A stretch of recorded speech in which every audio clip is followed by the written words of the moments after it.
to the Open University of the Airwaves with George Galloway. Greetings to all those on the front line of the election campaigns in the United Kingdom and in the United States of America. It is a period of intense political struggle, but nowhere remotely near as intense as what the people of the tent city of Rafah are facing tonight. Day after day after day, ghastly errors, if you believe Netanyahu, are being committed until the next ghastly error. Women burned alive, children beheaded, limbs amputated, strewn around the destroyed, burning tents.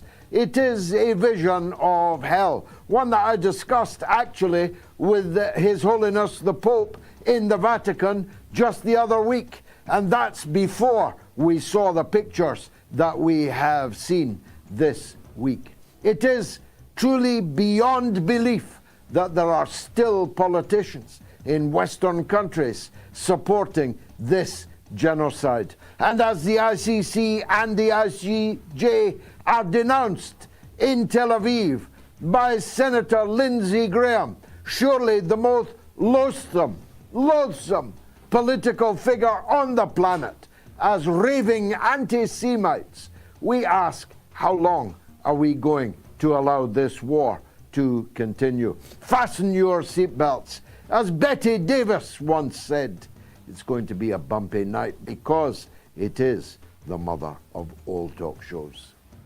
Curious about our curriculum? Have something to say? Then call us now to join the debate on the mother of all talk shows, the only education you can get for free.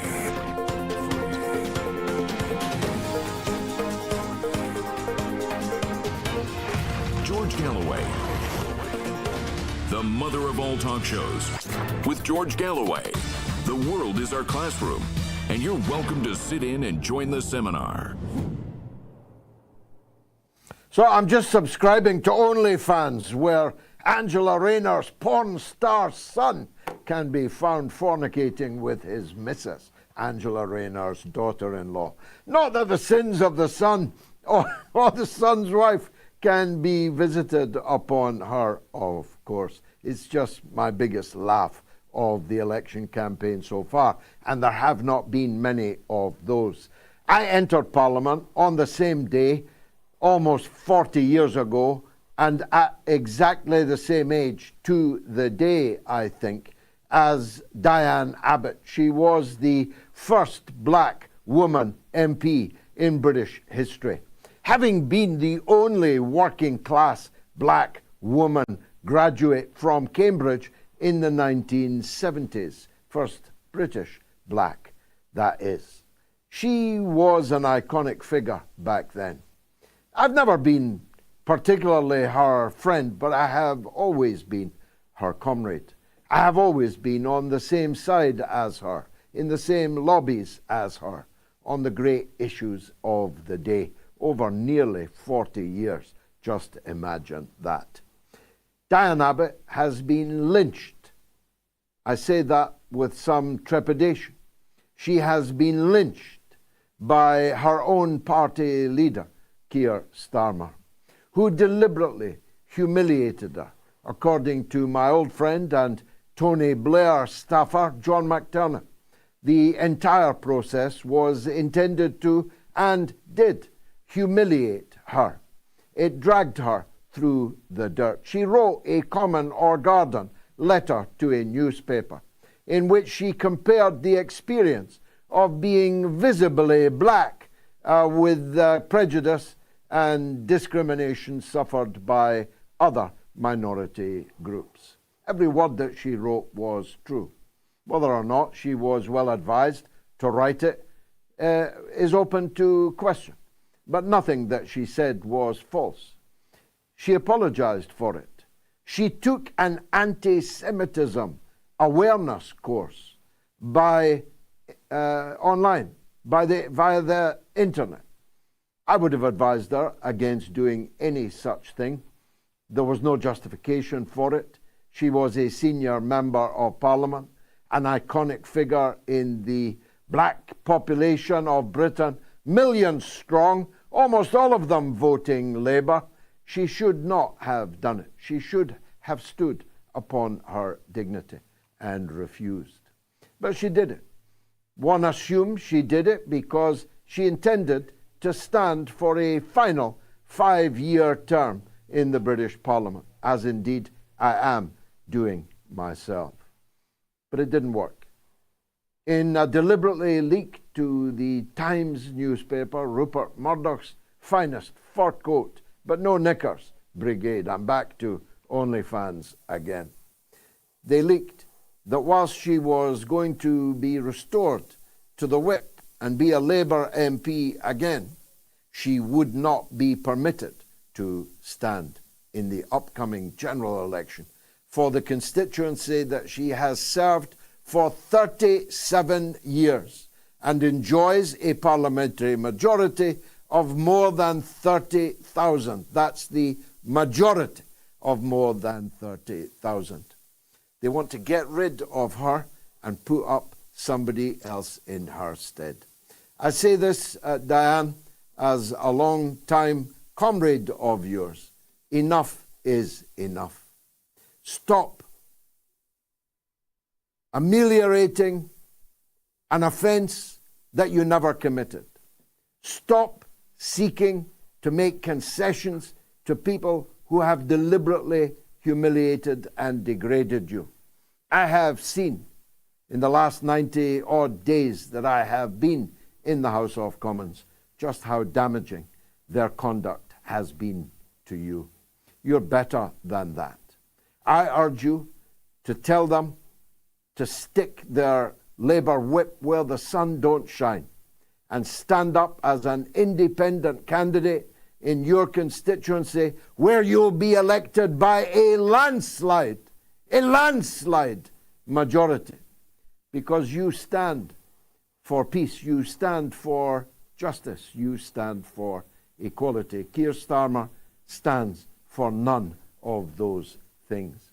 It would be degrading to you to be a Labour candidate in the upcoming general election. Ditto Lloyd Russell Moyle, who this evening was axed as a Labour MP in Brighton, Kemptown. Other so-called socialist campaign group members will be axed before you get to the starting line. That's why I gave you all a deadline of the end of May. Resign from Labour by the end of May. And we will not be taking any Labour defectors after the end of May. I was right. Once again, Keir Starmer intends to completely destroy the remaining fabric, such as it is, of Labourism within his changed Labour Party, or as he puts it, my Labour Party. So it's his Labour Party that we are determined to destroy. It's not the Labour Party of Tony Benn. It's not even the Labour Party of Dennis Healey, the former beachmaster at Anzio, Chancellor, Defence Minister. It's not the Labour Party even of Roy Jenkins. It's not the Labour Party of Harold Wilson or James Callaghan, still less of Barbara Castle or Anthony Wedgwood Benn. This is a mutation. This is an ugly mutant that has been captured and forever by one of the worst and least effective politician ever to command a British political party at a time of great crisis in our nation. This man is a liar, he's a cheat, he's a deceiver, and he's a warmonger, and he's a racist, and he is 10 other epithets that I could apply. But the most important one, we have to make sure he is a loser. He already thought it was done and dusted. That's why he and his hirelings have engaged in all these conspiratorial moves against people like DianeAbbott and Russell Moyle. They thought that the election was in the bag, but it is not.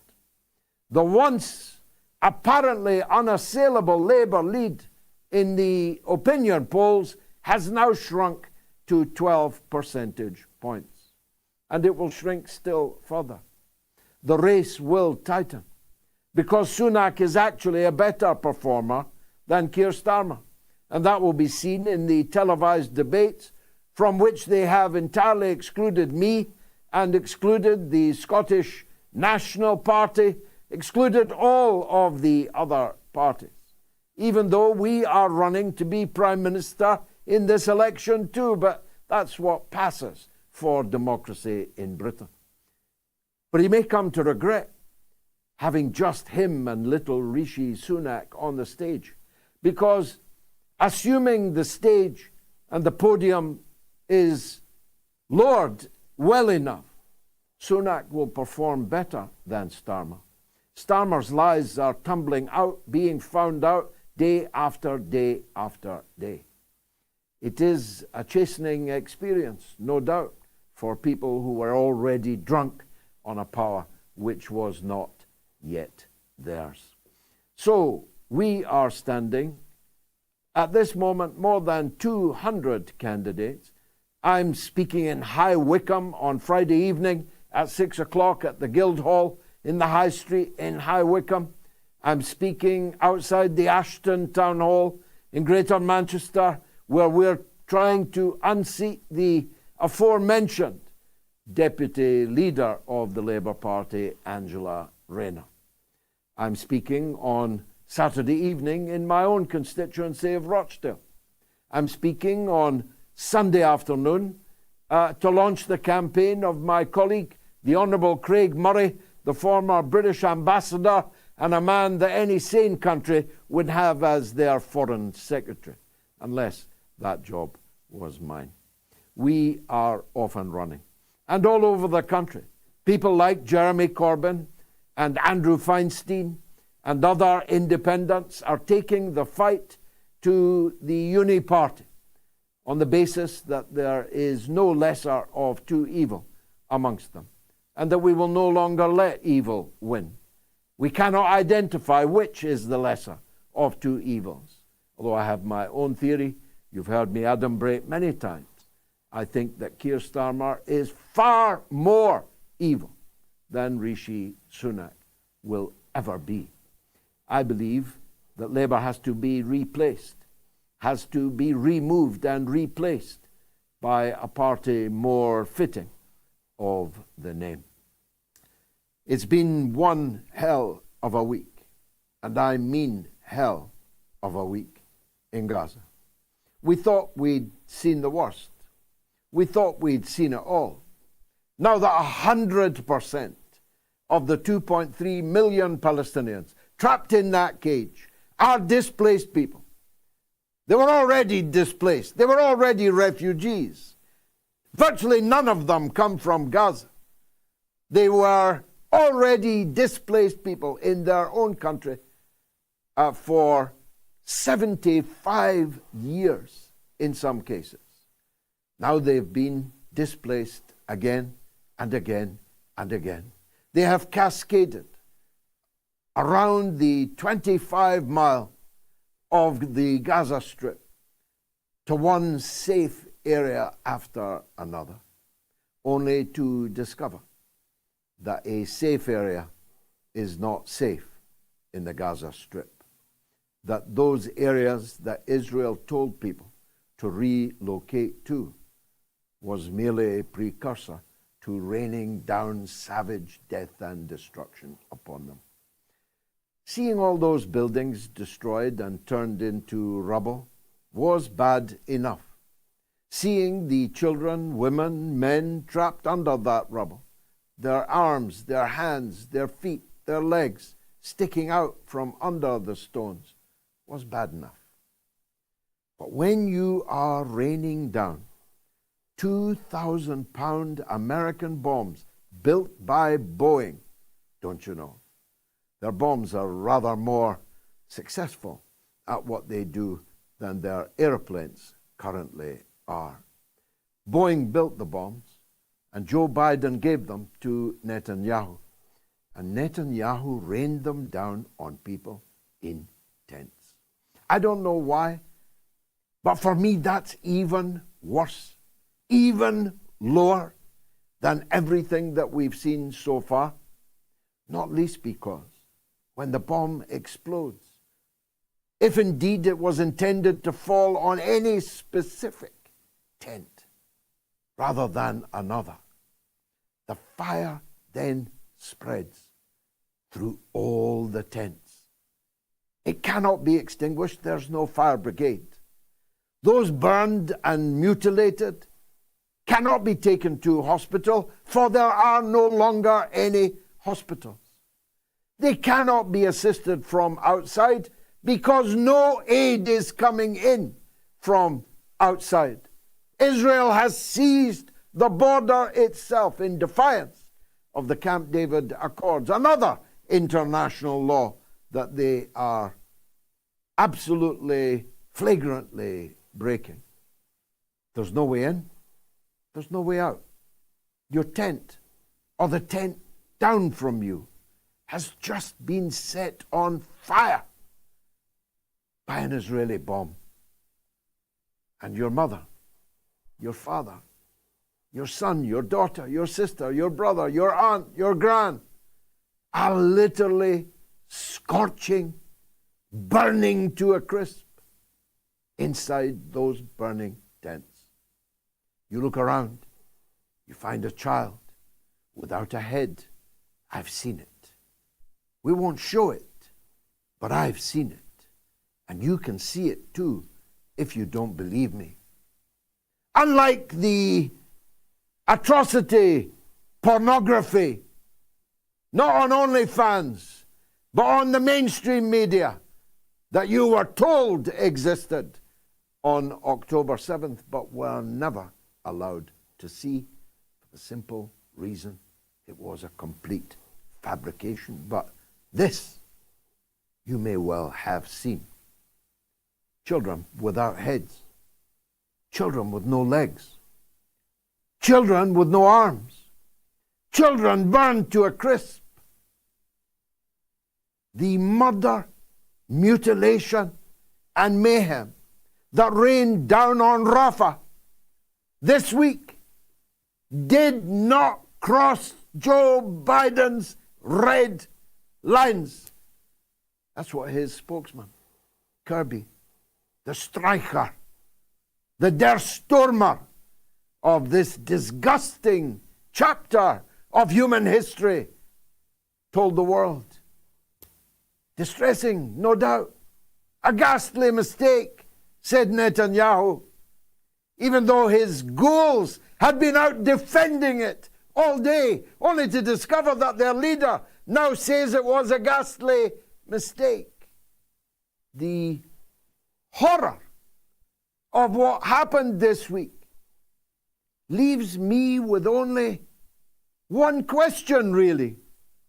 How can any Western politician continue to support this, continue to arm this, continue to fund this, continue to give diplomatic and political and media cover to this? How?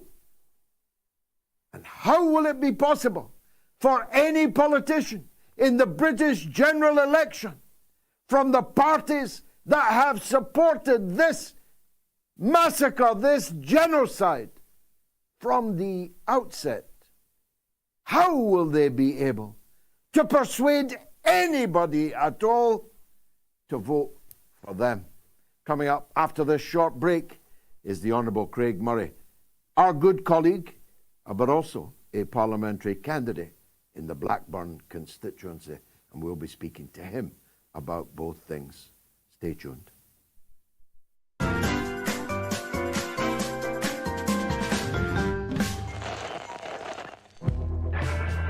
I'll be leading scores of parliamentary candidates and potentially hundreds. And of course, if they were all to be elected, I might have enough support to become the Prime Minister. But unfortunately in this country, we don't elect the Prime Minister directly.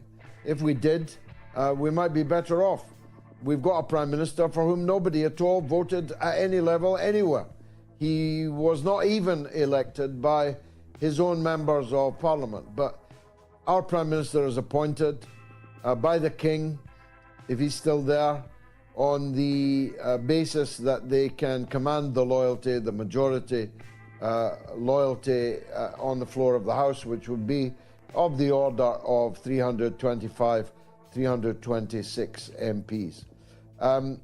It's exceedingly unlikely that that will ever be me. What I'm concentrating on trying to achieve is that it is not clear who has got the majority of seats, who will be able to form a government. In other words, I'm trying to bring about a hung parliament in which people like me, like you, will have some negotiating room, will have some trading room to give our vote 4 p.m. to the person who acknowledges and accepts and is ready to implement some of the key demands that we have, the foremost of which is peace, an end to Britain's role as a perpetual warmonger, as the tail of the American war dog. But there are many other demands that we have also. I am running to be Prime Minister in the sense that I will be leading a long, long list of Workers' Party parliamentary candidates. And if they were all to be elected, well, then we'd be flying. You are listening to the mother of all talk shows with George Galloway.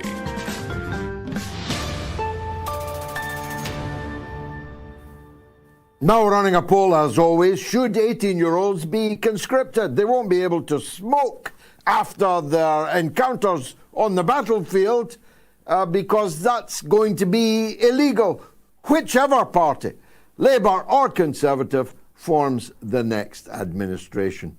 You can do all kinds of things when you're 18, including be sent to fight Joe Biden's wars in Britain, if they can get away with it. Should 18-year-olds be conscripted, yes or no? You can answer on my Telegram channel, t.me/George Galloway, on my Twitter, my X, on the YouTube community stream, poll rather, or on the YouTube stream itself. If you're watching on the YouTube stream, please share it with all of your friends. Ditto if you're watching on Facebook, on Twitter, or any platform that allows you to share. You may want to call the show. It's toll-free in the United States and Canada. Here's the number, +1 844 944 3344. It is free of charge in the UK and Ireland, 08081 965522. And on the worldwide number, it is 44203 966 2625. The Honourable Craig Murray is a regular guest on the mother of all talk shows, speaks on all kinds of things. He is, after all, an historian, a former British ambassador, sacked by Tony Blair's Labour government for over-focusing on human rights, and he is the parliamentary candidate for the Workers' Party in the great city of Blackburn, where, once upon a time, Jack Straw, the British Foreign Secretary, was the Foreign Secretary who sacked Craig Murray. He comes up on the show now. Craig, let's talk about Rafah first of all. I don't know about you. I found this week's footage, this week's coverage, the hardest to bear of anything that we've seen over the last 7.5 months. Did it represent a kind of escalation to you, or a further collapse in what we thought might be the floor of Israeli state conduct? It's heartbreaking. It's so difficult to watch, and there have been months and months of it. And we all had hope that in some way these actions by the international organizations, the rulings from and orders from the International Court of Justice, the decision to issue an arrest warrant or request an arrest warrant from the ICC prosecutor, all of that may start to put some restraint on Israel. But then we have, how depraved do you have to be to bomb refugee families in their tents? What can be more evil than that? And I've now reached a stage where I find it so appalling that there are times when I cry when I look at my own children, because they remind me of children I've seen dead, killed, mutilated, their lives ended in Gaza. It's becoming difficult to believe that we are having to go through this reality where those terrible, terrible things are happening. And it's not just that the people who represent us, and it's not just that our taxpayers' money, it's not just that our representatives are failing to stop it. It's that our elected representatives are actively supporting it, are still supplying military material to Israel, are still supplying intelligence to Israel, that we still have RAF intelligence overflights over Gaza, that we have Israeli aircraft using airports here, military aircraft using airports here, Israeli military aircraft taking off from the British bases in Cyprus. The evil of it, the complicity in evil, just goes on. And the inability of the ordinary people who want to stop it to make the political class stop doing this, it really is difficult to comprehend and difficult to live with. The ITV channels, ITV and Channel 4, finally, after 7.5 months of £150,000, 150,000 people murdered and maimed over just 7 months, have finally begun to produce programs, documentaries. There was a Dispatches the other night, which I haven't seen, but which I'm told was almost unbearably powerful in the depiction of the suffering of the Palestinian people. Do you see any sign that the fourth estate, the journalists, are beginning to turn? There is some sign of that, but it's really the start of a turn, not, which is a long way from complete. And we're still seeing framing on the BBC and on The Guardian. The Guardian headlined, Israel bombs Rafah in response to Hamas attacks on Tel Aviv. That was how that's how The Guardian headlined the latest atrocity. There's still a long, long way to go. And I'm reminded, our friend and colleague John Pilger, probably the greatest documentary maker of his time, died recently. And of course, for the last 20 years of his life, he had extreme difficulty in ever getting a documentary onto the mainstream media.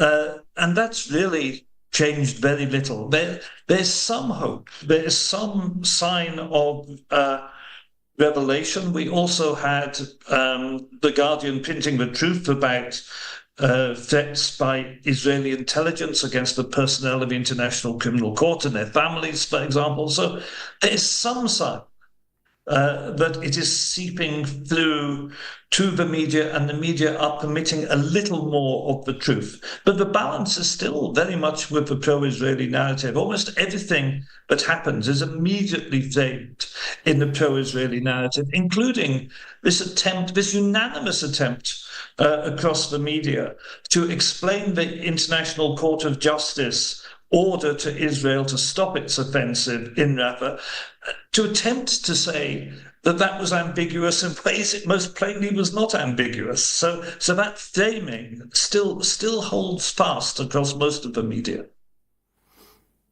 Well, I was going to ask you about the prosecutor. The former Mossad head is identified widely now across Western media as having made blatant threats to the security of the chief prosecutor and her family, for that matter.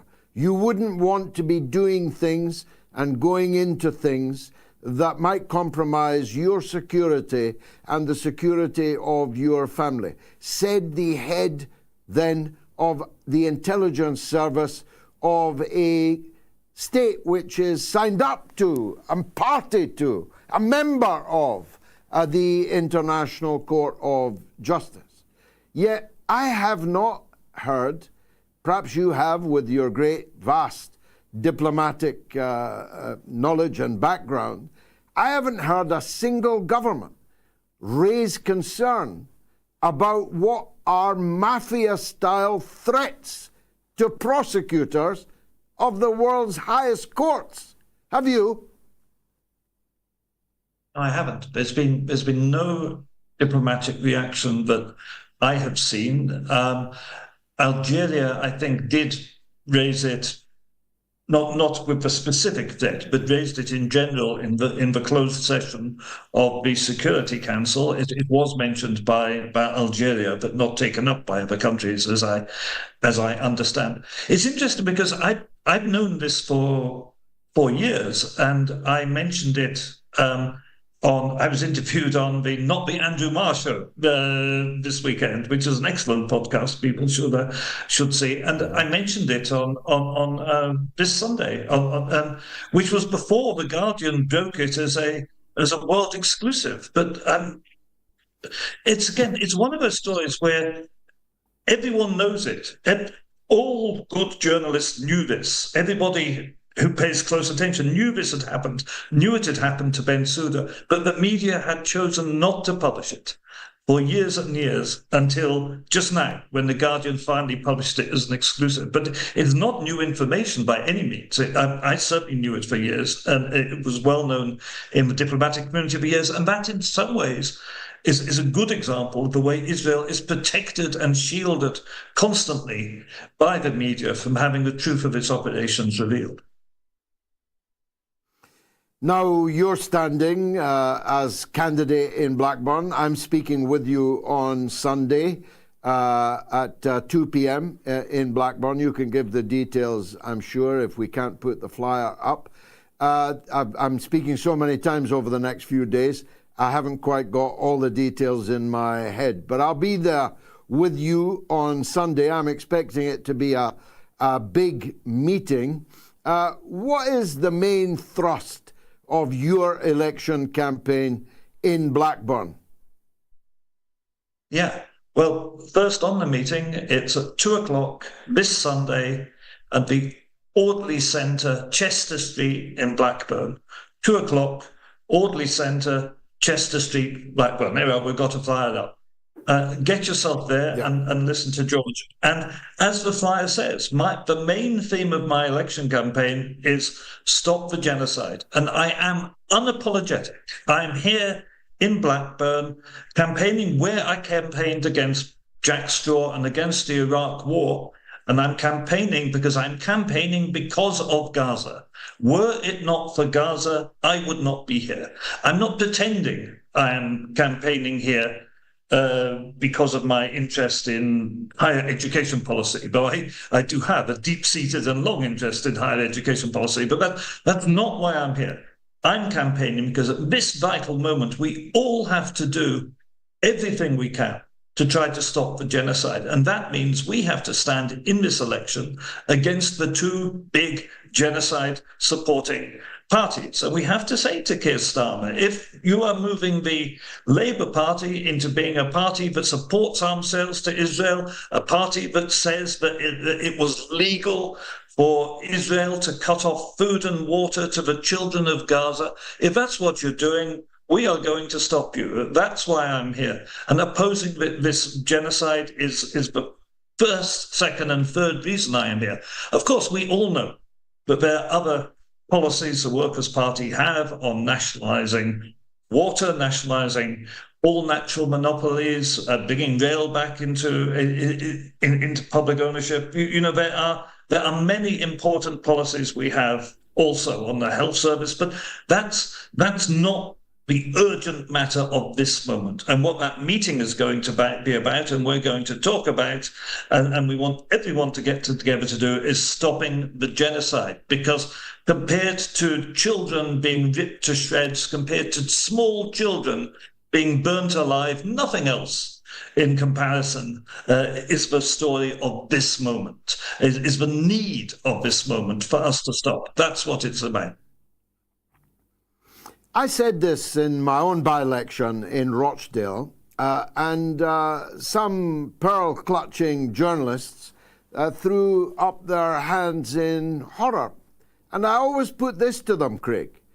If this election were taking place at the time of the Holocaust, would you condemn me for campaigning to try and stop the Holocaust?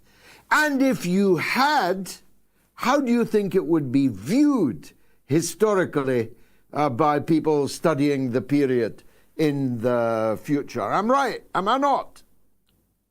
That's an extremely good way of putting it. That's a very, very good way of putting it. And the truth of the matter is, we know, it is a fact, that between the Tories and Labour, whoever gets elected makes no difference whatsoever to economic policy. It makes virtually no difference. We have an out-and-out Thatcherite Labour Party with Rachel Reeves doing a Thatcherite launch of their economic policy. These journalists think we should all be discussing the cigarette paper difference between Labour and the Tory on domestic issues, which actually is going to make no difference to anyone whatsoever. You're going to get a Tory government, whether you get Labour or whether you get Tory. The only way to make a difference is to look at radical alternatives and to discuss the things that really matter in this world today. And a party which doesn't care about children being burnt to death in Rafah, is that party really going to care about the education of your child as a poor person in Britain? That's a question you have to ask. Wonderful. Craig Murray, Honourable Craig Murray. See you on Sunday at 2 p.m. at the Audley Centre in Blackburn. Look forward to it. Thanks very much for joining us on the mother of all talk shows. Should 18-year-olds be conscripted? Maybe I should have asked Craig that. Yes or no, you can vote. 24,313 of you have already voted, and I'm only just started the show. Phone numbers again. It is toll-free in the US and Canada. +1 844 944 3344, and free of charge in the UK and Ireland, 0808 196 5522, and the international number for those in neither of those locales, which are, of course, the international community. Where you are doesn't matter, at least according to British and American politicians. 44203 966 2625. And a big welcome if you are amongst the audience listening to the show on KPFK. That is 90.7 FM across Los Angeles and Southern California.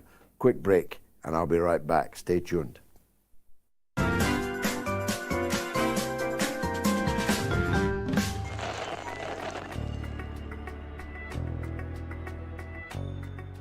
Why don't we suspend all candidates in all parties, in all elections, until Israel approves them? Is that the democracy we want?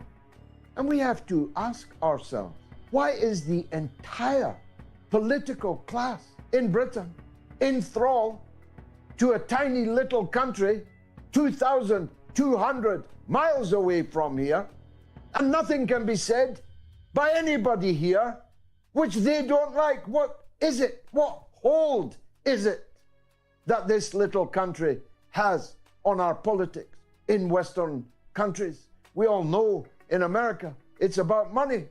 But the sums of money here in Britain are paltry. By American standards, you'd laugh. Are these people enthralled to Israel for £3,000, £4,000 or £5,000, in which case they're precious cheap? If other lobbyists knew how cheap they were, they'd be moving in and getting a piece of the action.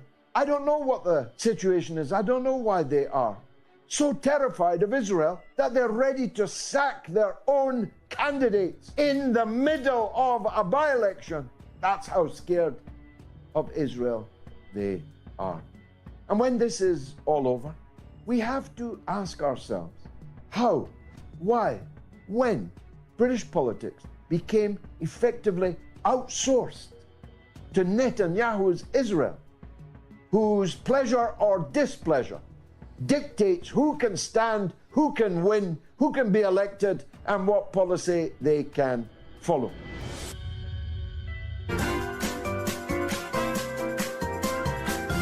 You are listening to the mother of all talk shows with George Galloway.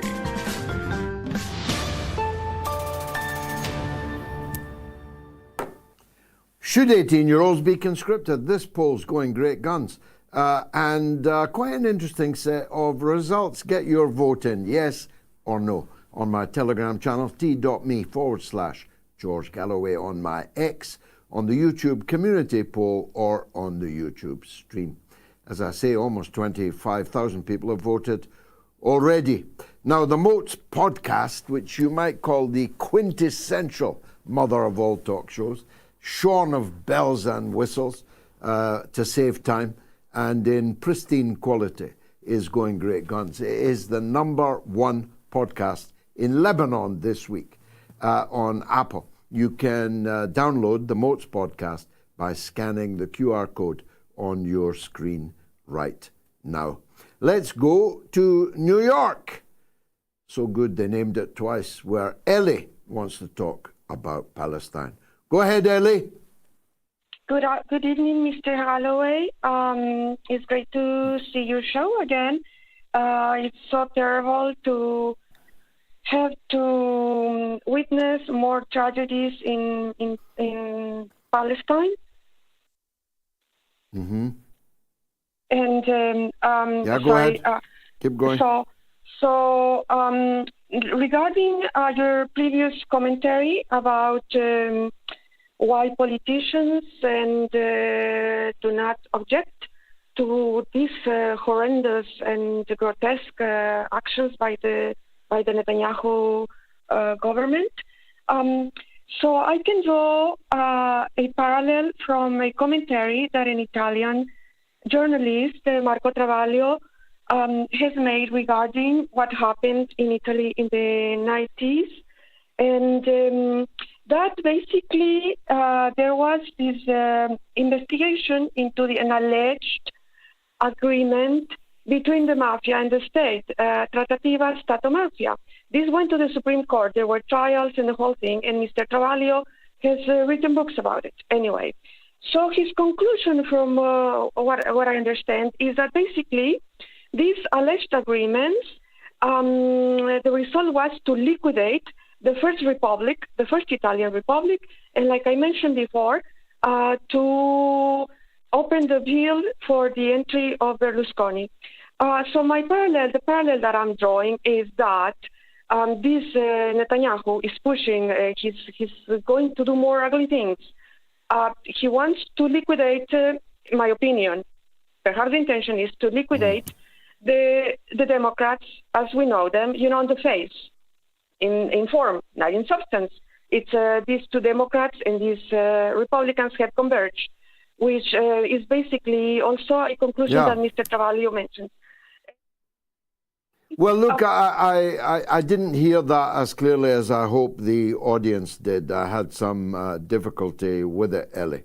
But insofar as I grasped your central point, it is the merger of Republicans and Democrats, Labour and Conservative here, and the same will be true in most European countries, that the cigarette paper of difference that the Honourable Craig Murray referred to in the first interview this evening is virtually disappeared.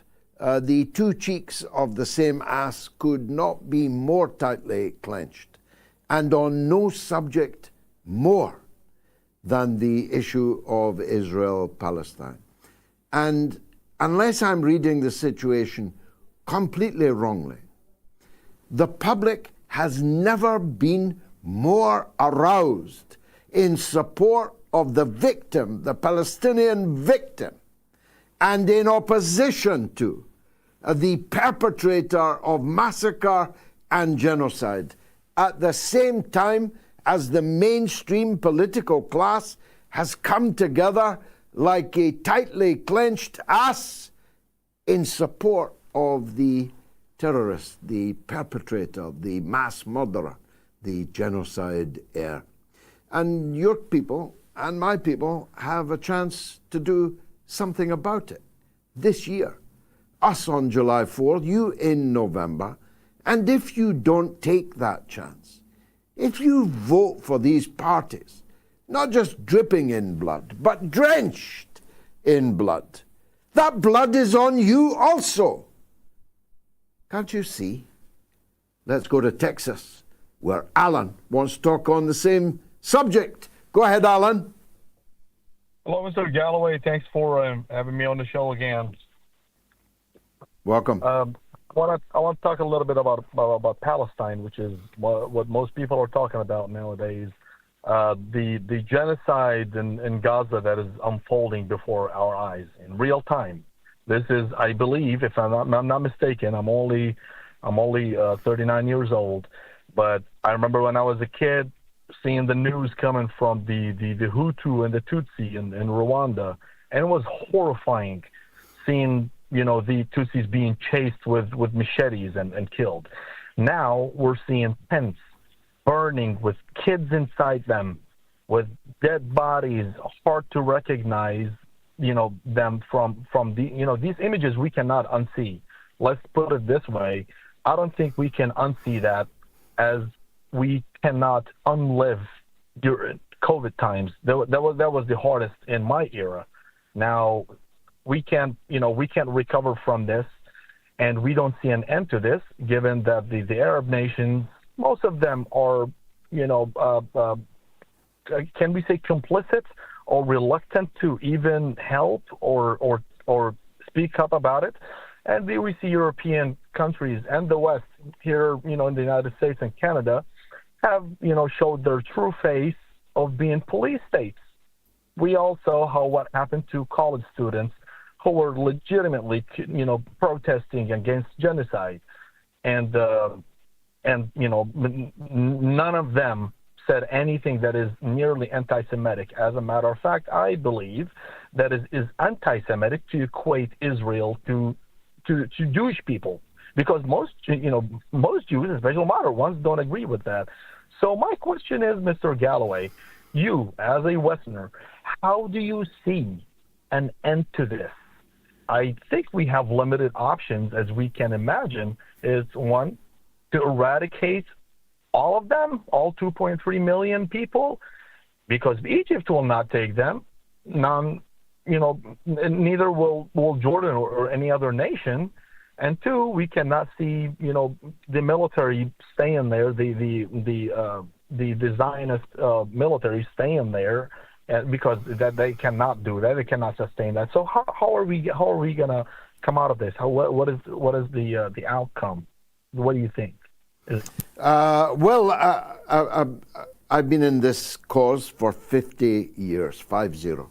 And we are now experiencing the worst chapter of a whole book of disasters suffered by the Palestinian people. So you'll forgive me if I don't exude optimism about the possibility of a happy ending to all of this. It is possible that Israel will physically annihilate all 2.3 million of the Palestinian people. After all, European fascism, Nazism annihilated 6 millions of the Jewish people in Europe, and many millions of others gypsies, trade unionists, Jehovah's Witnesses, disabled people, and so on. But 6 million Jewish people. So it cannot be gainsaid that an attempt will be made. Israel says this is going to continue until well past the end of the year. It is not impossible that 2.3 million people, the entire population of the Gaza Strip, will be annihilated. And to those who say, well, the world will not allow that, what evidence do any of you have that the world will not allow that? The world has not just allowed what's happened so far, it has facilitated and supported what has happened so far. It's possible the Palestinian people will en masse walk into the sea and drown themselves. It is possible that the Israeli-controlled gate between Gaza and Egypt will be thrown open and machine gunners will stampede the people into the Sinai Desert. All of these are possibilities. But there are countervailing factors. First of all, the Palestinian resistance is not defeated.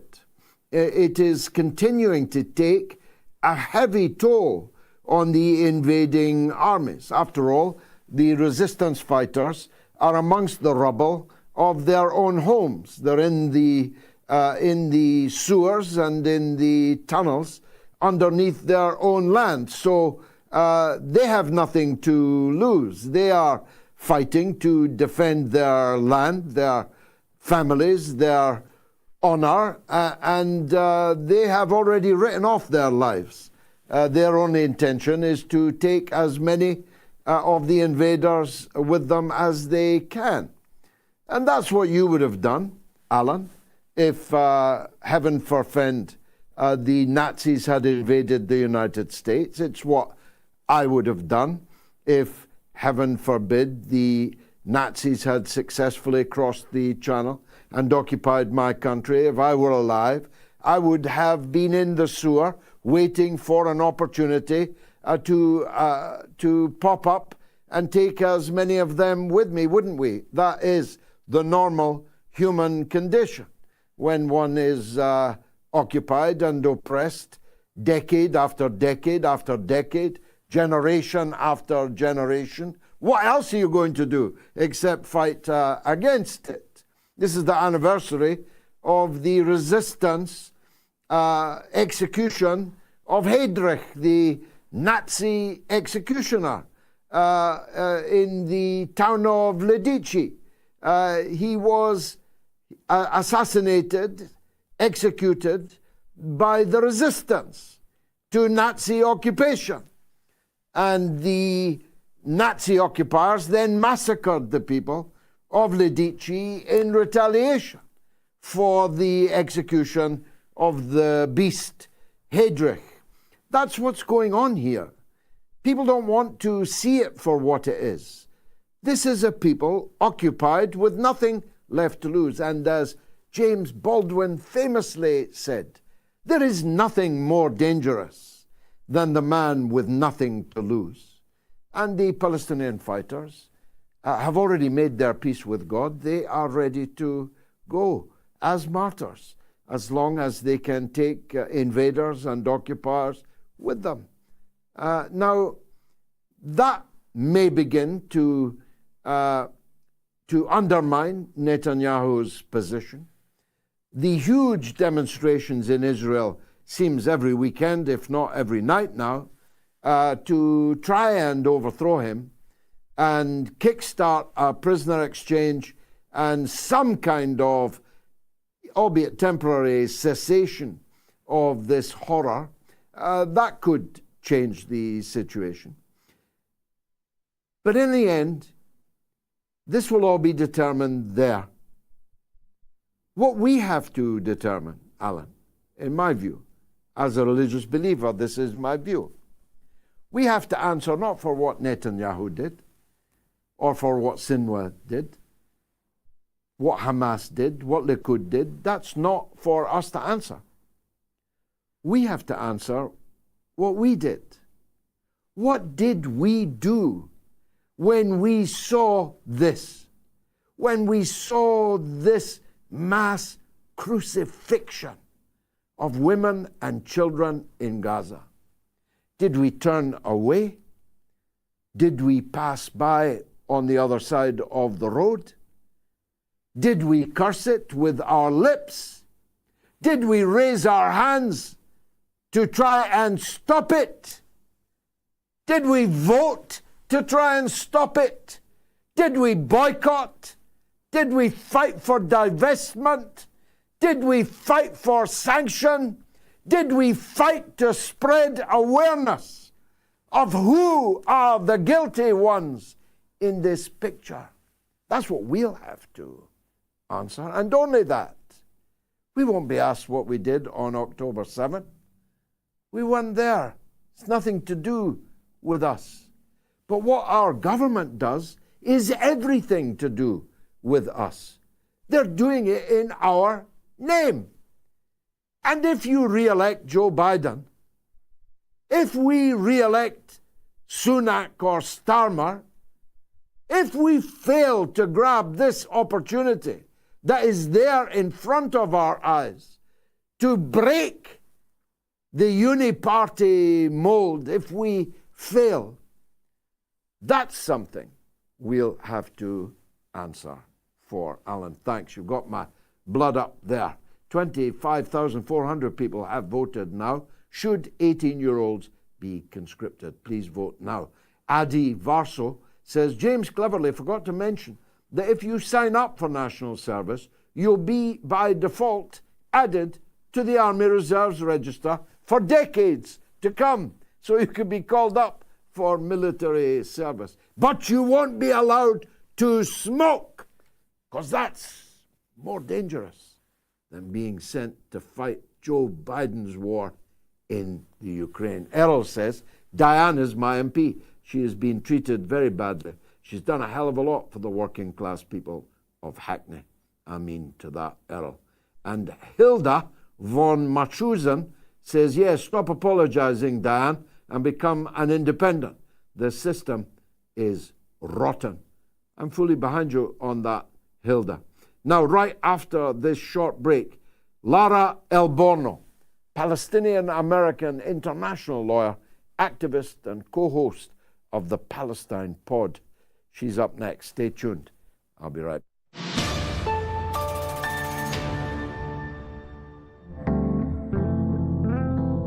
Some of us are old enough to have opposed first time around the idea that our young people denied a job, denied education that they can afford, will instead be sent out to pick up the trash. Compulsory, sent out to pick up the trash. We won't have it. We won't stand for it. I'll agitate here on the mother of all talk shows against it, and as the leader of the Workers' Party of Britain, I say no. Our workers demand dignity, demand decent wages, demand employment protection. We will not allow jobs to be diluted.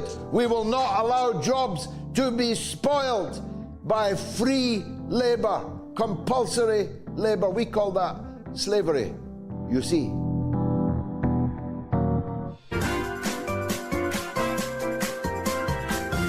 You are listening to the mother of all talk shows with George Galloway.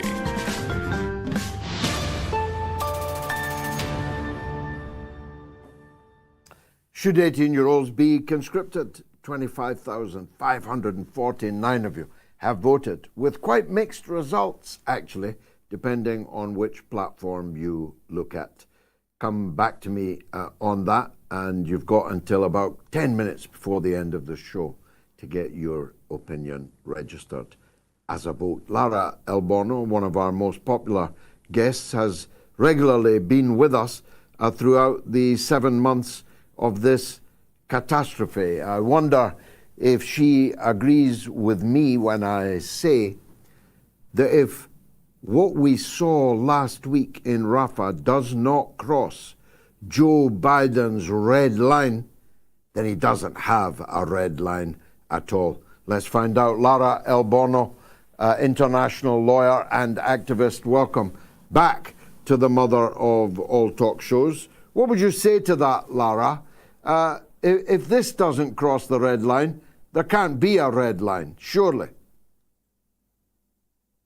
Absolutely, George. We know that the U.S. has no red lines for Israel. That's actually been their express position since day one, despite the fact that we know that international law imposes many red lines, genocide, of course, being the strictest red line, which should never in any circumstance be crossed. But when the US's hand was forced and it had to fake a red line because Israel's atrocities were rightly being protested by the world and the US was only isolating itself more and more, it announced that the ground invasion of Rafah would be a red line. But of course, Israel then began a ground invasion of Rafah on May 6th.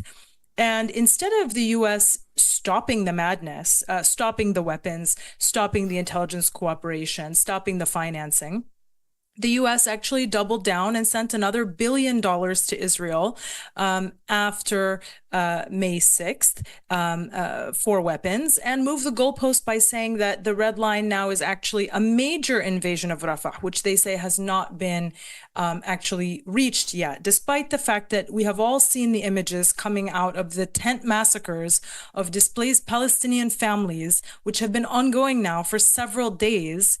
And, you know, the first one, Israel said, oh, it was at once a grave mistake, but also they were seeking to justify it as well. And then while the media was busy with that, they committed several other tent massacres.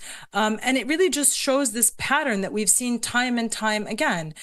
Israel commits an atrocity, tests the waters a little bit with the atrocity, occupies itself maybe for a day or two with the media surrounding that atrocity, and then proceeds to carry out that same exact atrocity all over Gaza repeatedly, time and again. We saw this with its attacks on hospitals, which led to the destruction of the entire Palestinian healthcare system in Gaza, and eventually the entire destruction of the Al-Shifa medical complex, and in many other cases as well.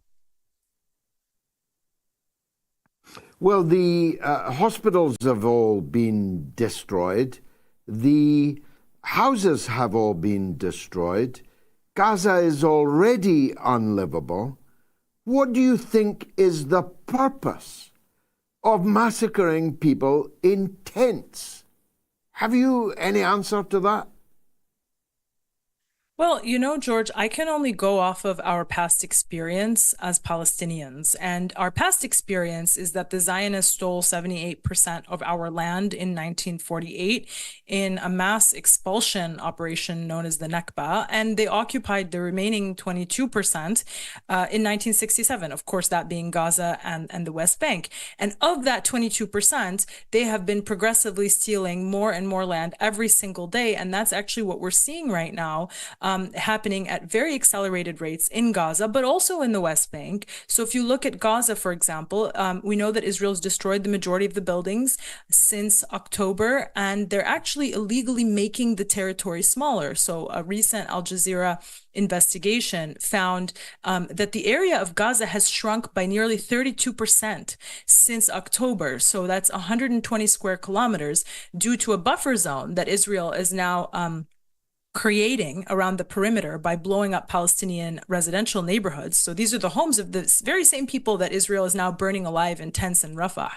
And this, of course, is a pattern. So prior to 1948, we know that Gaza was much bigger than what it even was prior to October 7th.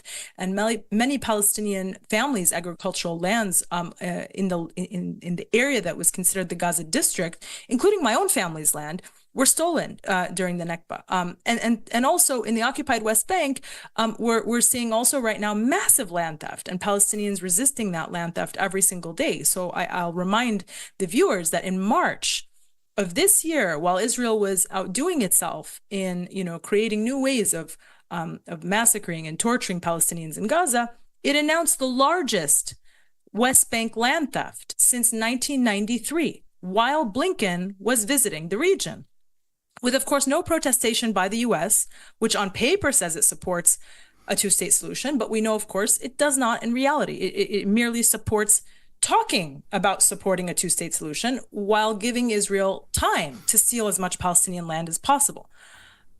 So what we're seeing now is a massive land grab, and the methods being used to carry out that land grab are expulsion, mass displacement, genocide, killing, torture. It's not a secret either, George. The soldiers are in Gaza, literally standing in front of walls of homes that read Nakba 2023. Their ministers are literally saying since day one that the purpose of their aim of their military operations in Gaza is Nakba. This is the Gaza Nakba. They've told us that.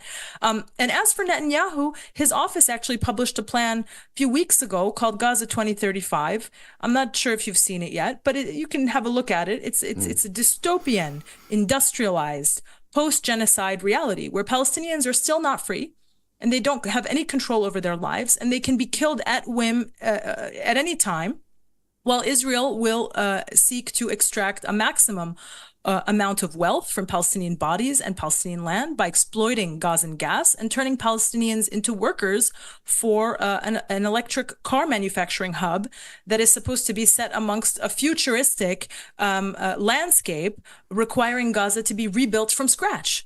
So if Netanyahu is indeed pursuing this plan, that would explain why he has destroyed 80% of Gaza. And it would also explain the announcement by Israel that the so-called war will continue for months, perhaps years, because it's really just cover for pursuing this frankly rotten plan where Palestinian lives are again, dispensed with at will, and where we don't have a say over our futures, which I must remind the viewers is the root cause of this problem. And the only thing that will solve this problem is Palestinian freedom with no conditions. And unless and until that happens, Palestinian resistance will continue. I did see the dystopian plan. It is like the movie Elysium, where the settlers will live a gilded life, and somewhere down below, the hewers of wood and drawers of water will be a subject people with no rights, no legal rights, no right to vote, no rights at all. And so let me take advantage of your legal expertise on this. I know it sounds hopelessly naive to make this point, but that would be illegal and would not be recognized by most of the world, would it? I know that effectively America has recognized the illegal annexation of East Jerusalem. Trump at least has recognized the annexation of the Golan Heights. But if Israel were to now clear the people and annex the territory of Gaza, which legally is occupied territory, would they be able to sell the oil and gas offshore? Would the companies buying it not be acting illegally under international law? Is this not just all a pipe dream? Well, if you look at the facts, Israel has actually already entered into contracts with some of the leading gas companies in the world many months ago after October 7th for this Gazan gas. So is it a pipe dream? I don't know, because at the end of the day, we know that what actually determines Israel's behavior is not what the law says. Israel has no problem acting in consistent violation of the law. This genocide is just the latest manifestation of Israel's total defiance to complying with the law. But its apartheid regime is also illegal. The collective punishment of Palestinians in Gaza is completely illegal. It has engaged in unlawful killings of Palestinians for decades. All of this is illegal, but it hasn't stopped Israel. The law on its own has not stopped Israel. And so if there's any hope for Israel to be stopped from pursuing its very illegal plans to continue to entrench Palestinian oppression as a reality, the only way that will happen is with massive, massive, massive resistance. And that means from Palestinians, but also from the rest of the world. People must escalate. There is no other way to stop this massive genocidal machine, save for massive escalation all around the world. Frankly, the protests have not done it. You know, the ICJ action, while the incredible South African lawyers managed to get 3 orders on provisional measures. Israel has not only violated every single order, but in the aftermath of every single order, it has acted to punish Palestinians for even getting the order. So after the first order, we saw where the court relied heavily on the statements of UNRWA and other UN agencies. The very same day, Israel came out with unfounded allegations about members of UNRWA participating allegedly in October 7th, and countries around the world rushed to suspend funding for UNRWA, which is saving Palestinian lives on a daily basis. And of course, all of those allegations turned out to be false, and eventually the funding was restored by those countries because it was determined that Israel lied and had no evidence for this. After the second order, which concentrated on increasing humanitarian aid to Gaza, not only did the actual amount of trucks getting into Gaza reduce according to the OCHA data, but also Israel carried out the massive massacres also of humanitarian aid workers, including the massacres of the World Central Kitchen workers, who we were told were massacred as a mistake. But of course, how is it a mistake to massacre 3 separate trucks that are labeled World Central Kitchen? And after the very last order, which was the one ordering Israel to suspend all of its military operations in Rafah, Israel retaliated by burning Palestinian families alive in their tents in Rafah, not once, but on multiple occasions. And so people must understand that the law on its own does not have the power to change behavior, especially the behavior of a genocidal regime and a genocidal ideology, right? So that means that it rests upon us to massively escalate our own efforts, because Gaza can't wait anymore. The Palestinian people who have been suffering for 76 years under this brutal apartheid regime cannot wait anymore for freedom. And frankly, the rest of the world has to decide, is this the world that it wants to live in? Where families can be burned alive in their tents, where people can be displaced at whim, where you see a father holding up his child, but his child's head is missing. Is this a world that you're interested in living in? Or do you dare imagine a world where people are free and safe and secure and are not dominated by oppressive Western imperial interests? And everyone has to answer that question for themselves. But if you're not deeply disturbed right now, then something I would say is very wrong with you. Lara Elborno, astoundingly eloquent exposition of the situation. We're so grateful for you coming on the show, to see you again with better news. Should the 18-year-olds be conscripted? Yes or no? On Telegram, on the YouTube community poll, on the YouTube stream. Now a quick break, and then there's some dramatic news of Donald Trump's. We'll be right back.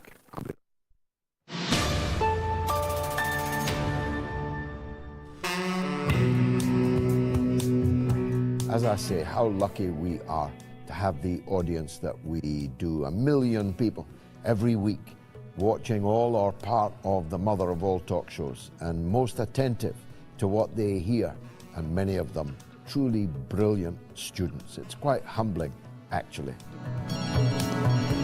Oh, George, blessings upon your cranium. It's the metamorphosis, man, or metamorphosis, the intimations of immortality experiences.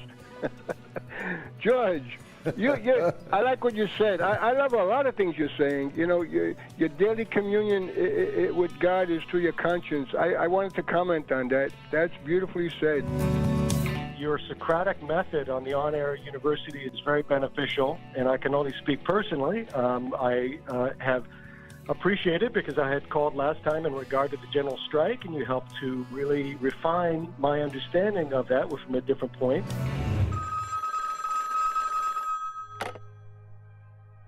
The alternative point of view. When I heard that last week, and again today, I had this kind of visceral gut reaction to it. And I know what you mean by that.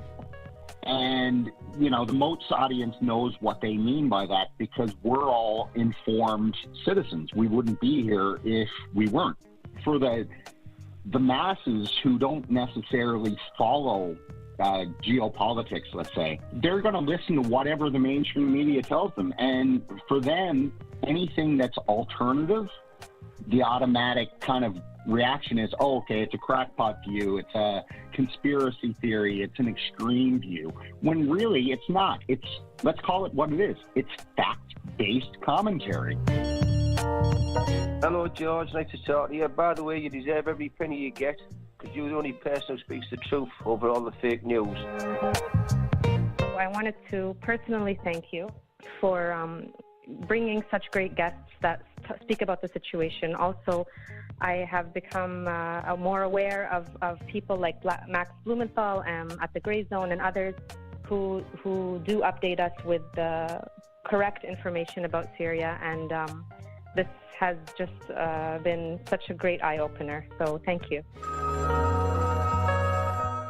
You are the people who have stuck with this show and transformed it into a truly global university, where it can be said that every month at least 4 million people will watch this show. They're in Greece, they're in Canada, they're in America, they're in England, Scotland, Ireland, Wales, they're in New Zealand, they're in Australia, they're in Norway, Denmark, Sweden, they're in Finland. They're all over the world. They're in Africa with a call from Nigeria. This is a truly global phenomenon, and that is down to you.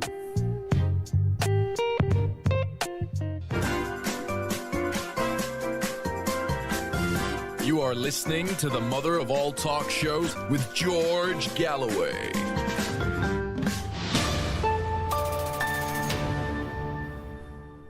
Well, there's breaking news all over the place, and I'm having a difficult time bringing it to you.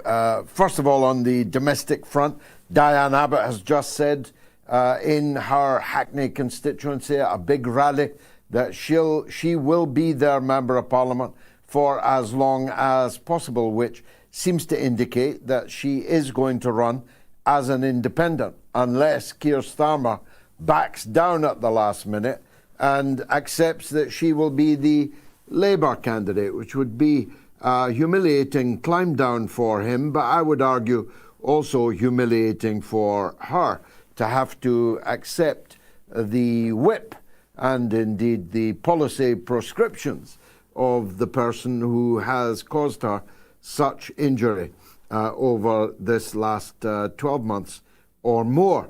Secondly, as well as Russell Lloyd Moyle being sacked as Labour's candidate in Brighton Kemptown, he was quite a long-standing Labour MP there, there's another axe gone in.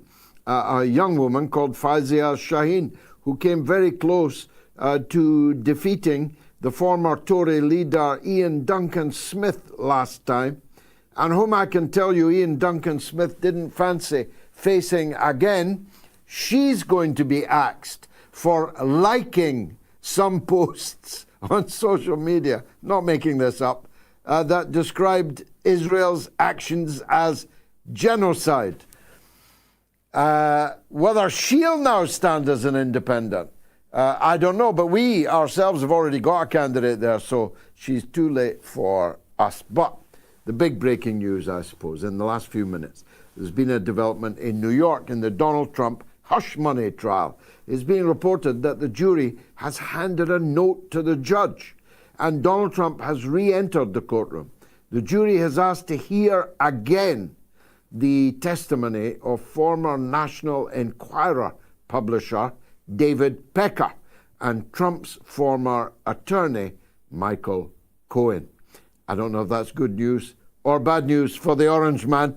We'll hear, no doubt, in time. Maybe from the legend that is Simon in Florida, who's got some breaking news from the Security Council. Simon, the legend, welcome back.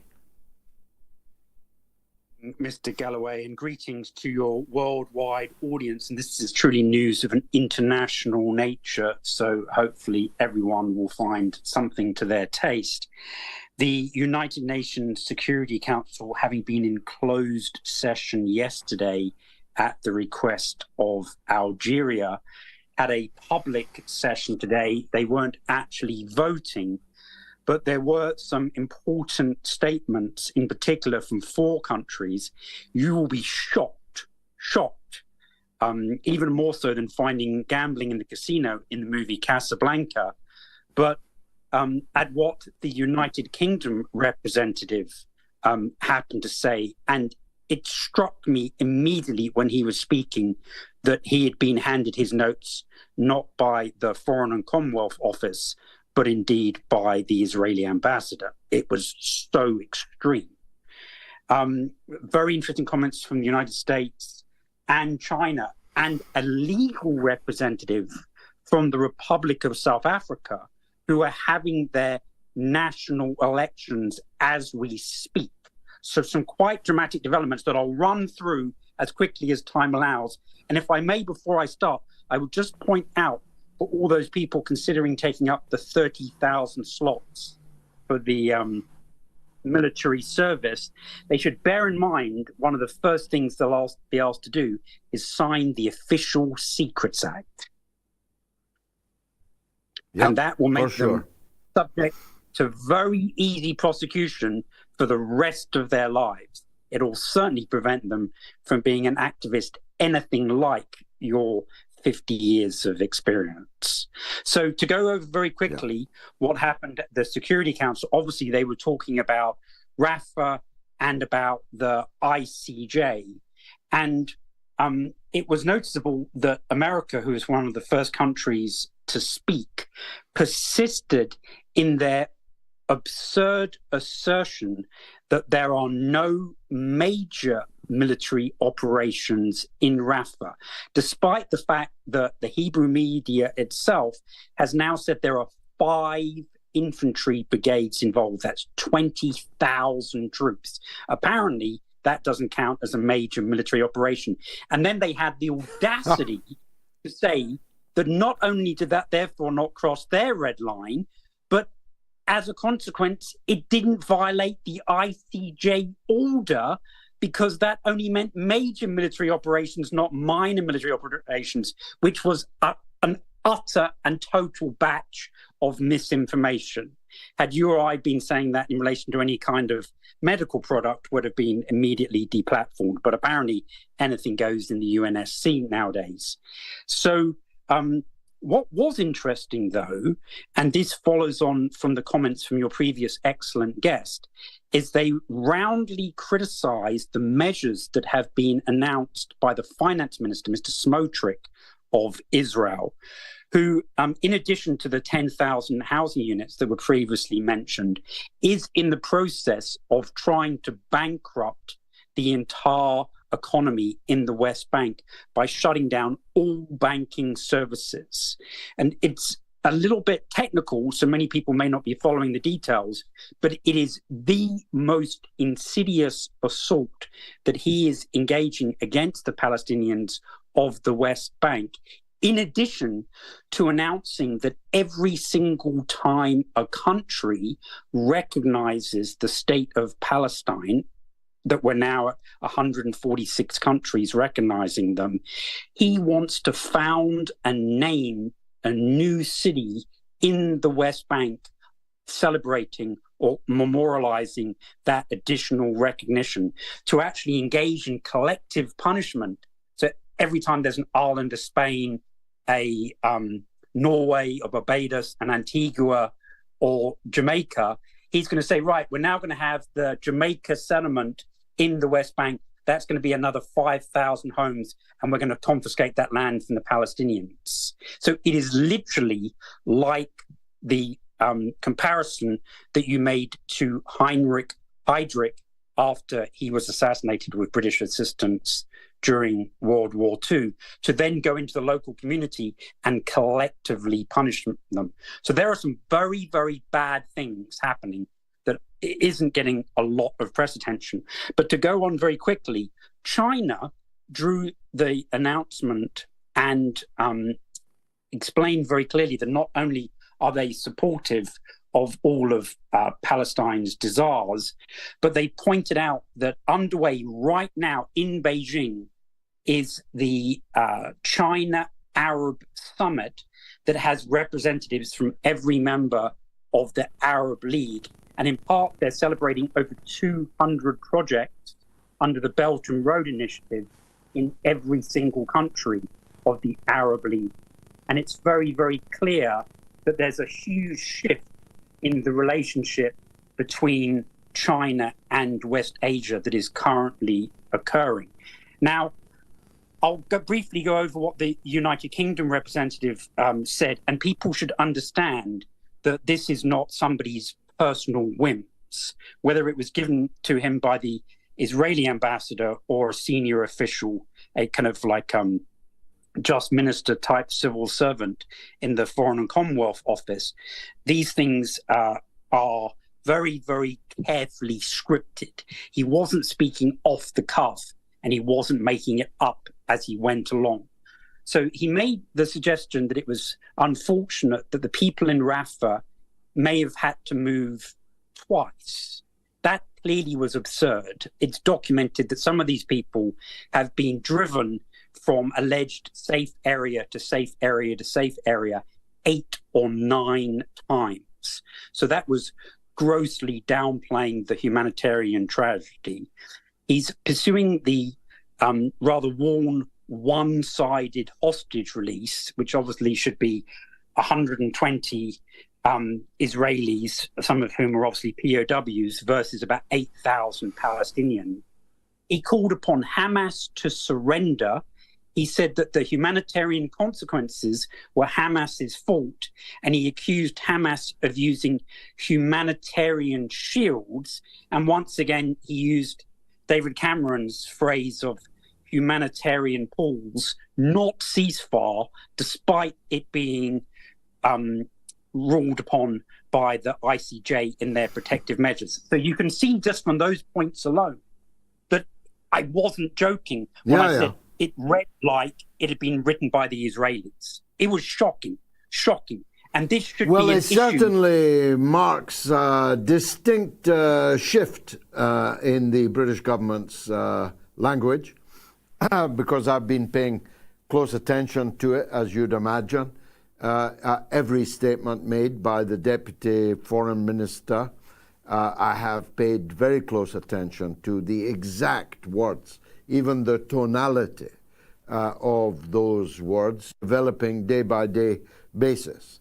If that form of wording that you have just quoted was dictated by the Foreign Office, then definitely we're in a place different from when Parliament broke up just the other day. Simon, thank you indeed for that. Kathy is in California, wants to talk about the UAE and Saudi Arabia. Kathy, welcome. Hey, George, thanks. First of all, thank you for everything you do for humanity. That can never be said enough. But thank you. On Gaza, as Simon just said, Egypt, Saudi Arabia, UAE are all in China. And with everything that occurred on the border with the Egyptian military this weekend, 2 have been killed, Yeah, Colonel MacArthur. No, McDouglas. I think it's McDouglas. McGregor. Colonel McGregor, there, we finally got it. He was talking about how Sisi's kind of in that position now where the people are already mad at him, and now he's got the Israeli military going after his military, so he's got to do something. And he was floating around this, okay, they're in China, and so what's the possibility of Sisi, like, doing something to get out from under imperialism? So that's virtually nothing, Kathy. Virtually nothing. I mean, the idea that Sisi is, albeit a miniature version of Colonel Nasser, is clearly absurd. He will not do anything. He's a slave of the United States. He's bought and paid for 10 times over. He will not do anything. But the Egyptian armed forces are possessed of a measure of self-respect which should not be underestimated. 2 of their soldiers were martyred, as you say, just in the last 48 hours, exchanging fire with the Israelis, who have entirely illegally taken charge of the Philadelphia corridor and the gate at Rafah into Egypt, both of which are completely illegal under international law. Seems odious to talk about illegalities when illegality is piled upon illegality upon illegality. But this is at least a new illegality under the Camp David Accords, which have the force of international law. Israel is forbidden to station troops in the Philadelphia corridor and forbidden to take control of the Gaza portal. So the Egyptian armed forces, who are heroes, of course, in 1973, they liberated the Suez Canal, they liberated the Sinai Desert, they recovered Egypt's land stolen in 1967 in the Six-Day War. The armed forces themselves have a long history of coup d'etat, and the Young Officers Group, led by Nasser eventually in the 1950s, the military coup against Sadat. It may have looked like a simple act of assassination of Sadat by soldiers on a military parade, but I can assure you it was a much more developed military coup than that. His deputy Mubarak was a hero of the war in 1973. However much of a villain he became in later life, he was a hero of the armed forces, an Air Force pilot in 1973. Who knows if there is a new officers group, young officers or not so young, who are right at this minute considering that the national humiliation that this all represents for Egypt has become too much to bear. And that if Sisi cannot change Egypt's posture because of his being so compromised by the United States, perhaps a group of officers with other international orientations towards other superpowers may come to power in Egypt. Thank you, Kathy, in California. Raymond is in Swansea on UK foreign policy. Always welcome. Go ahead, Raymond. Hello, good evening, George. Pleasure to speak to you again. Just before I ask the question, I'm going to send you 2 emails tomorrow, which is an argument between myself and the Prime Minister, because that man should not be the Prime Minister. Okay. I'll send that to you too. Neither should his opposite number. It's fine. I'm looking for a really good reason to vote for someone different, and I'm unhappy with the foreign policy that this government is obviously demonstrating at the minute. I think what's happening in Gaza is completely unlawful. That's already been registered by the ICJ anyway, or the ICC, the International Criminal Court for Justice. And if they've decided that that's criminal offence, then Netanyahu should be in the dock, and they will be chasing him hopefully for however long once he's kicked out. Once this war is over and he's then kicked out of office, I'm hoping they'll chase him down. Amen. In respect of, obviously, the world is pretty much is teetering on the edge at the minute, and I think the final nail in the coffin will obviously be China-Taiwan.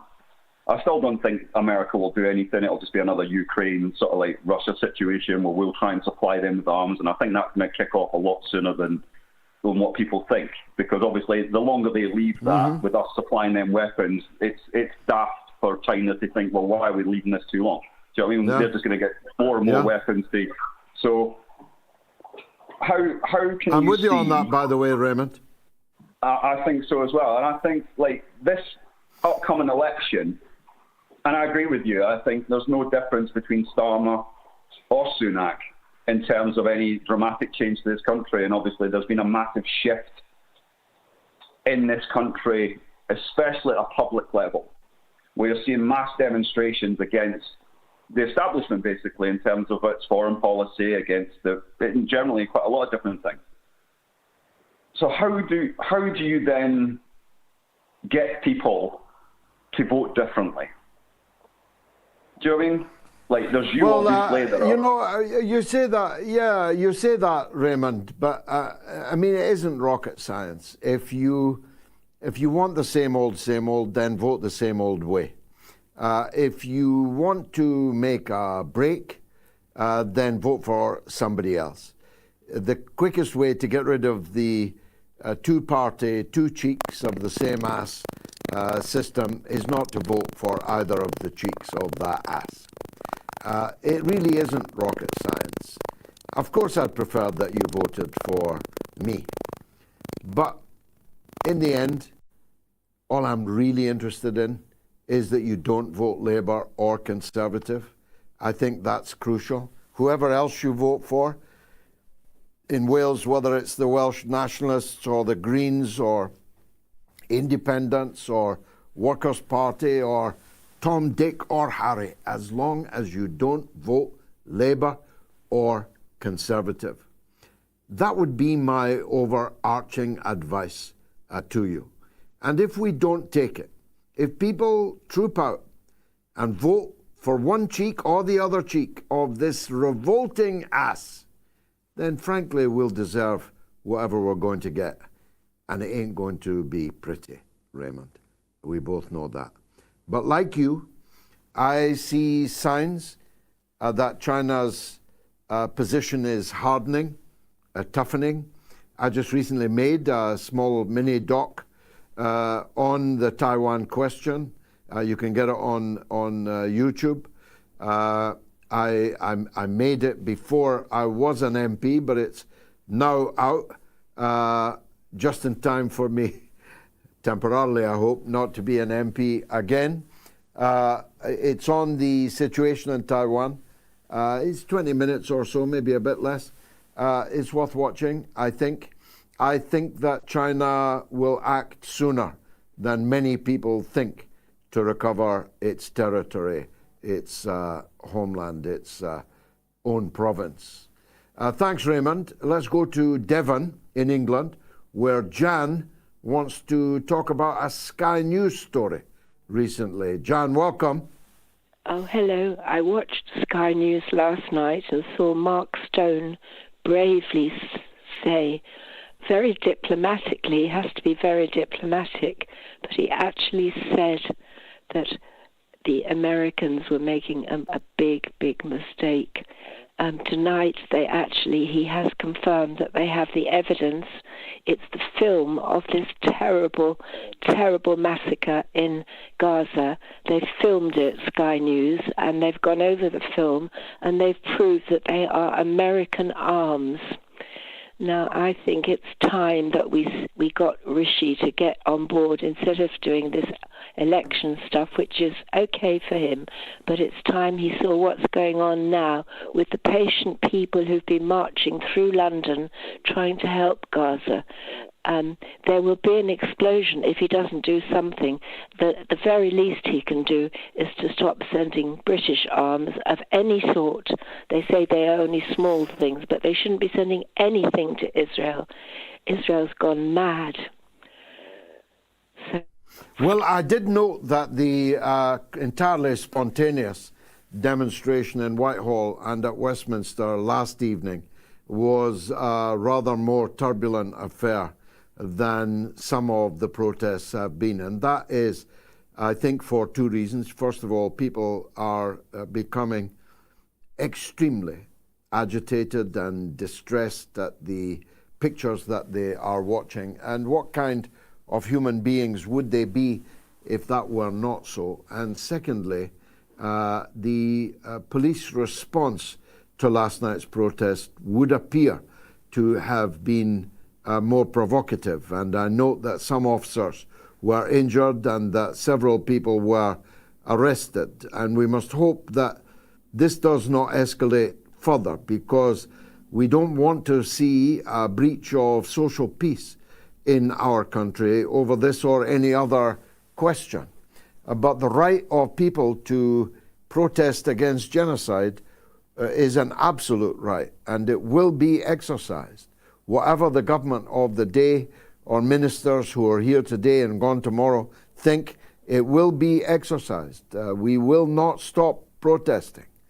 And to take my analogy from earlier with Craig Murray, if this had been during the Holocaust, would we have stopped protesting about it?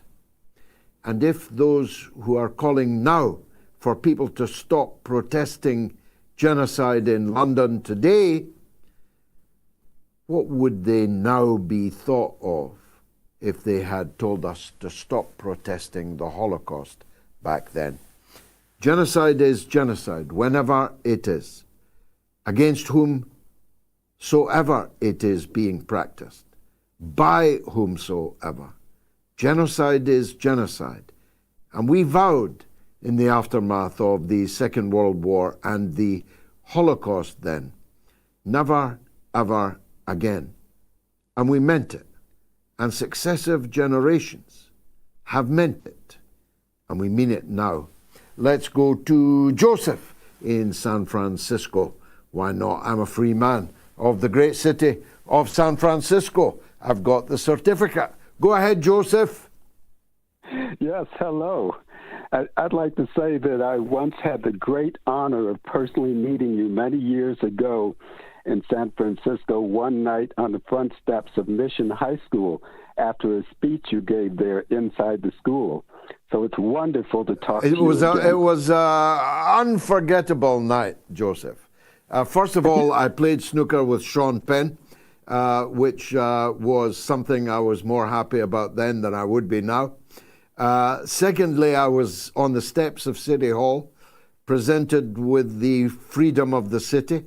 And thirdly, the public meeting that you referred to. Entirely unforgettable public meeting. I'm very glad that we met then and that we're meeting again now, albeit across the airwaves. Go ahead, Joseph. Well, it's so wonderful to speak to you again. I didn't know that I would ever get this chance. First, like one sentence comment and then a question. You know, I believe that the U.S. and other Western powers' most lethal export beyond their borders for many decades is hypocrisy. And my question is regarding honorable people like DianeAbbott and Jeremy Corbyn, is that I don't know why people don't realize that once anyone starts giving in to the Zionist lobby demands to repent for false accusations of anti-Semitism against that person, the Zionist lobby demands, the Zionist lobby smells blood in the water, and there will never be enough giving in. And in the end, the Zionist lobby will crucify that person anyway. And if I may just ask, I'd love to hear your response to that. And if I may just ask one brief other question. Can anyone imagine in the U.S. provoked war, and the U.S. provoked proxy war against Russia, that if Putin threatened the life of a high European official and her or his family, what the Western headlines would be all across the West? Well, I think it's what we call a rhetorical question, but it's a very good one. We would literally never hear the end of it. If President Putin's intelligence chief had threatened a high European official with their personal security and that of their family, he would be on an arrest warrant for that, out of the European institutions, he would never be able to appear in any European country ever again. And the mass media would be treating us to a chamber of horrors exercise right now over the threats. None of that obtains in the case of the Israeli security head threatening the chief prosecutor of the International Criminal Court. None. It's not even on the television, Joseph. Never mind dominating it.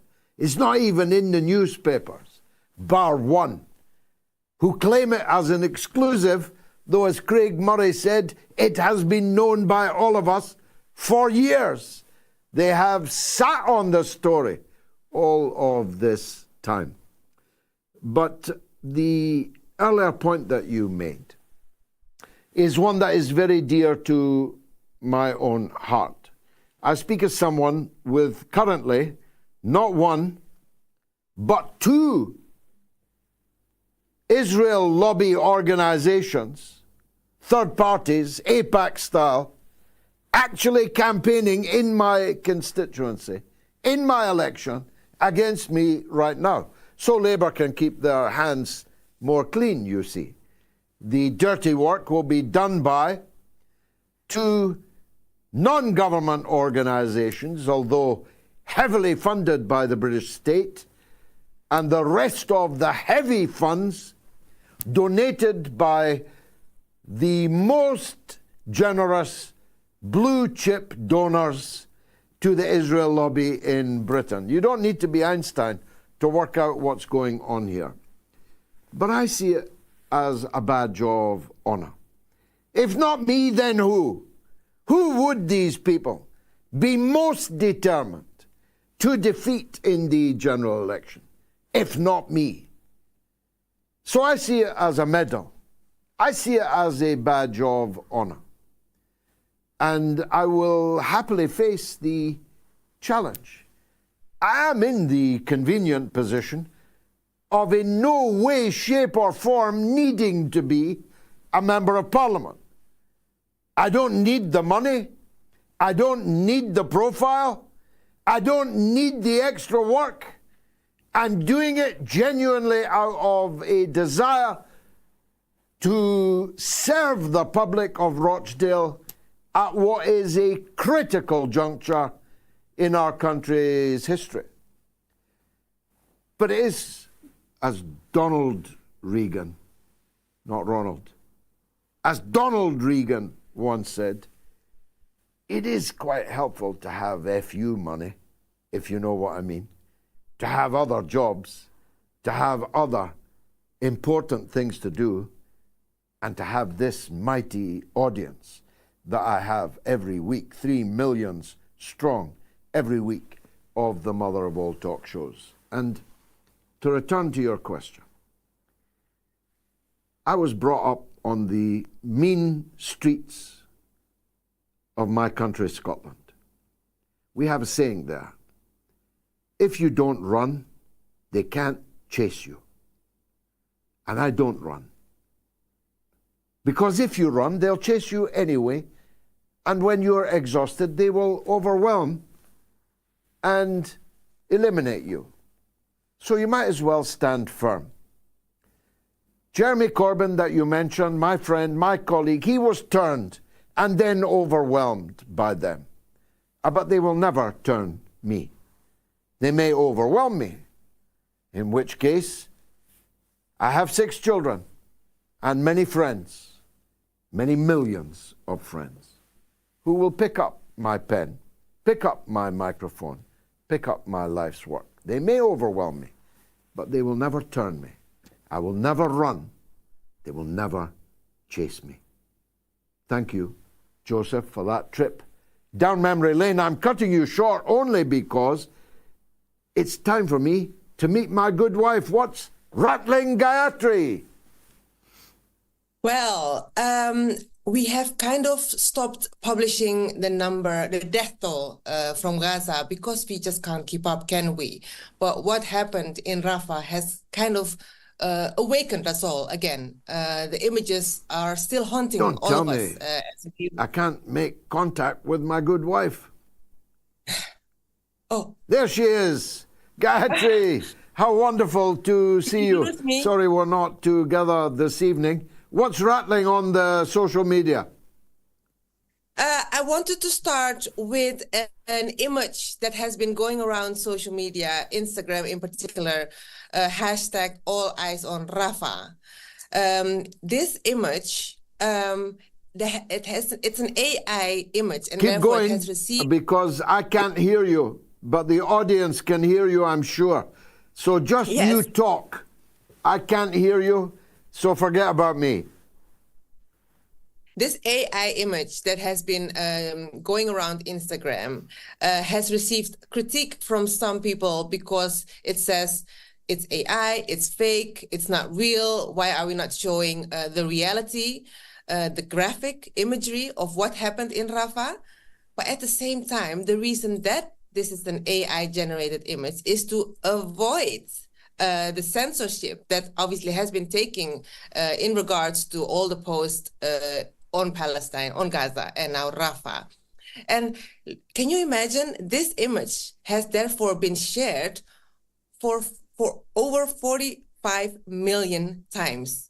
This is just on Instagram itself. On Instagram alone, this has been shared over 45 million by celebrities, by all kinds of influencers and everyone else, because it's an AI-generated image. It's not showing something graphic, but it has been extremely powerful.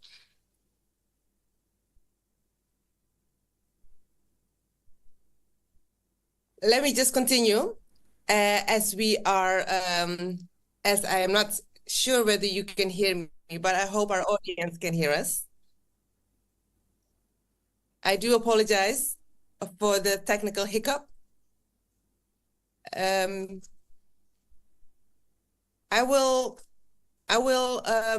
wanted to show this image, and I hope you can at home see this image, but you might have, you probably have seen it yourself.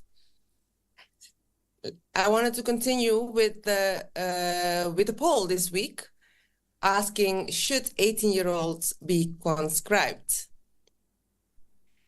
Cole from Stoke says, George, most 18-year-olds don't even know how to operate a washing machine. Are these warmongers leaders for real?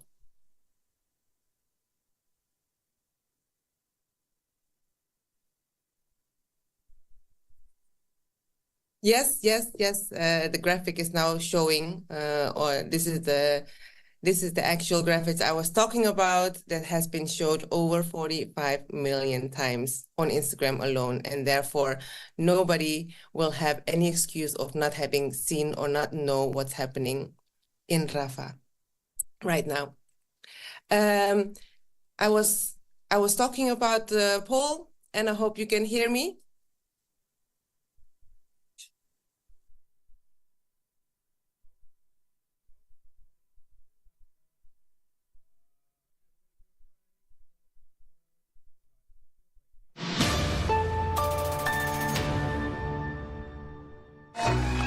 A new dawn has broken, has it not?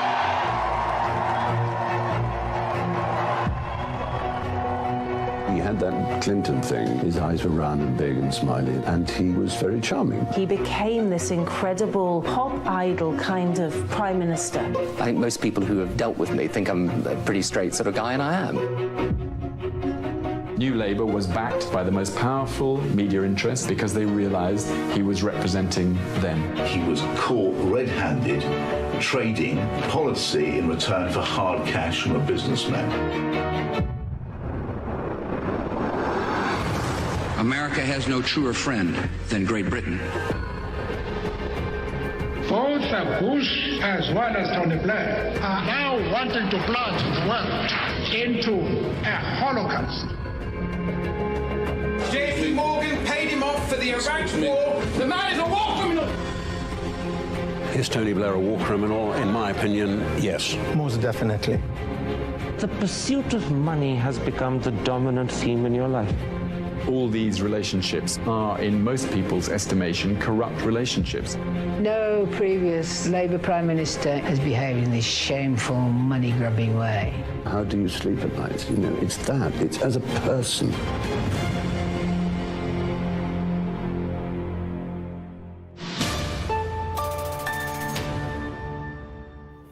Well, I lost touch with my own wife. What can you say about that?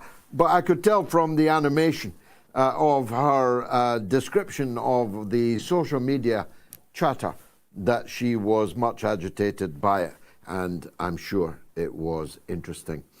Should 18-year-olds be conscripted was the question that we asked, and 27,415 people responded.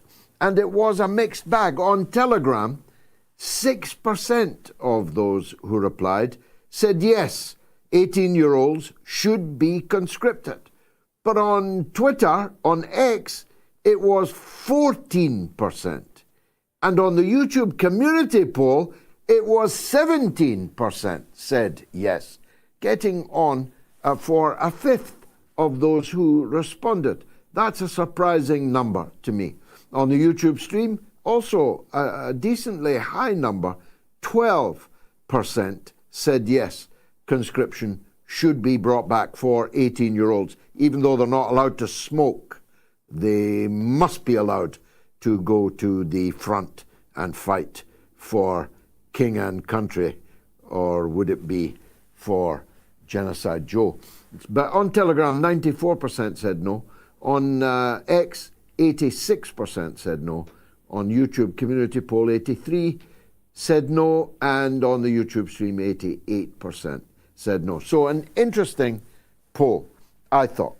I'd like to thank each and every one of you for the support that you have been giving the show. It will continue, business as usual, right up to and including the period of the general election. So don't fret. I'm going to give Gayatri slightly more to do on the show, partly because I'm busy, but partly because I think her popularity is on the rise, and one day she'll have to take over this show from me entirely. So thanks to KPFK, where a big audience is now listening to the show on 90.7 FM across Los Angeles and Southern California. But above all, a big thanks to all of you, 3 million of you, every week now, regularly, who are tuning in to all or part of the mother of all talk shows. If you want to measure that as an achievement, the hackneyed, clapped out BBC Question Time this evening will have an audience of 200,000 people, as compared to our 3 million. Thanks for watching. Good night.